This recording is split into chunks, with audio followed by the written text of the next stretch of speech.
the customer experience blueprint, I was asked to share what the project was about and some of the things that we did. So first is timely yung pagdating ng customer experience blueprint facilitating session with Sir Rex last December, because we have an ongoing project within our department to improve the team's performance when it comes to one of our key metrics, which is the IELTS taker. So IELTS is an English exam for healthcare professionals required para makakuha sila ng visa screen papuntang US.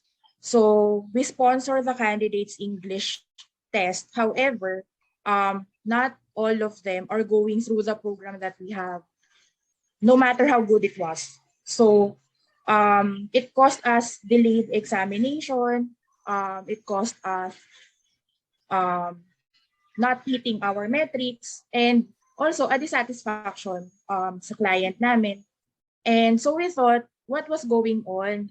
Anong nangyayari? Kahit gaano kaganda yung program, bakit hindi nag-join yung mga candidates, especially the nurses? And why do these candidates prefer to take their sweet time in taking the test despite our follow-ups, our programs, and the urgency na magkaroon na sila ng English exam?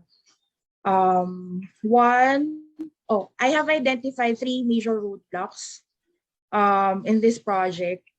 One was management decision. It's because our project was postponed for, I think, around 4 months when it was first started, and then pinatigil sa amin because we had to prioritize other projects such as ISO certification and other certifications that we are applying for.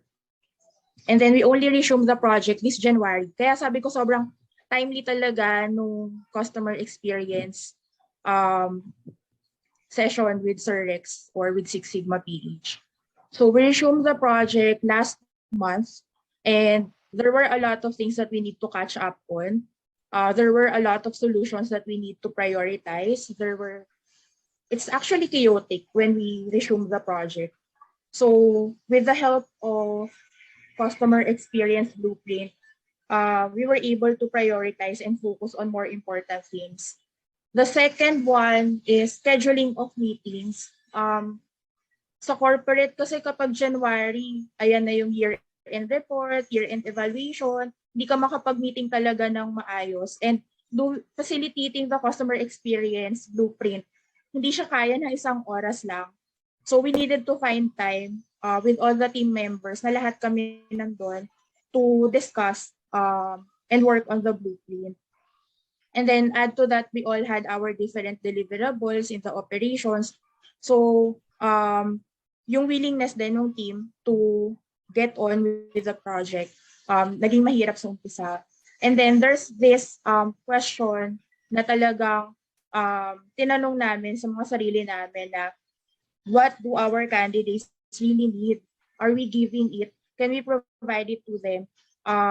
And those questions were answered when we did the blueprint. So after that, we decided na let's do it one Saturday, 4 hours or 3 hours. Let's allot that time for this blueprint so that we can restart the project ng mas maayos. And blueprint. So I was asked also paano nakatulong sa akin yung pagiging facilitator sa project. So first, nakapagbigay siya ng focus and a change of perspective. One of my team members even said that while we were doing the session, sabi niya, we were doing the project before in the perspective of an advisor, of an employee, as someone who knows the process. But when we were doing the blueprint, the customer experience blueprint, the perspective changed into ano ba yung gusto ng candidate? Ano ba yung tingin nila na ginagawa namin? Ano yung take nila doon sa programs na binibigay namin sa kanila? We were too focused on improving the process that alam na namin lahat and failed to look at the recipient's perspective. So yun yung ginawa namin.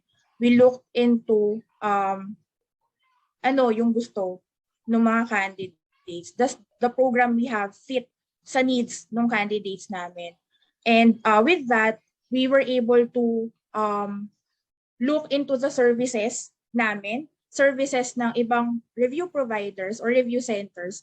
We were able to propose reward system and assert it to our top management para ma-implement siya. So before kasi it was difficult to have proposals get approved, especially if it has a lot of cost.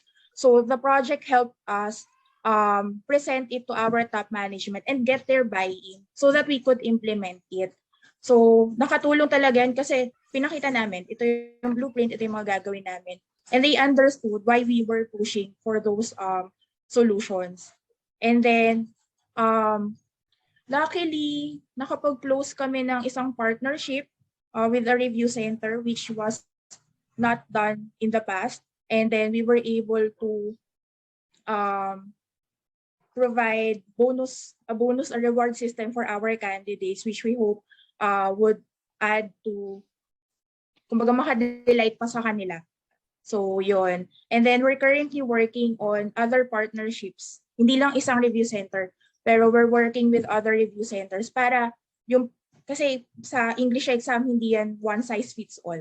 So by partnering with review centers, it could address the needs of each candidate. So yun. Yun po. And then lastly, I was asked to hindi ko alam na green belts pala lahat dito. So tips for current green belts, I have 3. Number 1, ask questions. Nabanggit ko kanina, nagsimula lang yun sa, nagtanong lang kami, ano ba yung mga kailangan talaga ng candidates namin. Sabi nga ni 𝘚𝘧𝘍𝘍, if you do not know how to ask the right question, you discover nothing. So, to facilitate the customer experience blueprint session, as a facilitator, do not provide the answers. Instead, ask your team members questions.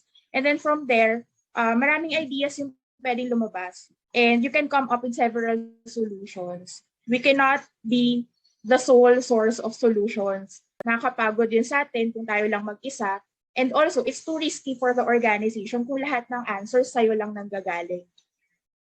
And look into your current process, how things are done, and then ask questions, whether that's simple or parang out of this world na tanong. Just ask questions. And then set your timelines and work on your solutions within those timelines so that you can complete the projects that you have. The second one is keep on moving. So there is no, sabi nga nila, walang final destination in this improvement journey. Kumbaga itong journey natin, hindi siya matatapos sa training, kapag natapos na yung lectures, kapag nakakuha ka ng certificate of attendance or your green belt certificate or proof na naka-attend tayo ng training na pwede mong ipakita sa employers, hindi siya doon natatapos. So anything that we have learned in all the lectures or sessions that we have attended, we have to use it and implement it continuously. And then lastly, enjoy the process. According to Brian Tracy, excellence is not a destination. It is a continuous journey that never ends. And dahil hindi siya nag-e-end, why not enjoy the journey, di ba? The moment na pumasok tayo sa mundo ng continuous improvement, hindi siya matatapos. So it's better to enjoy, get the most out of it, and then contribute and share your learnings to your colleagues, or friends, or sa company, and contribute to the growth of your own organization. It's really fulfilling to see na makita yung mga dati idea mo lang, tapos ngayon ginagamit na siya, ini-implement siya, and it has made a huge impact sa company mo or even sa development ng team members mo. Sobrang nakaka-enjoy siya. So, yun lang po.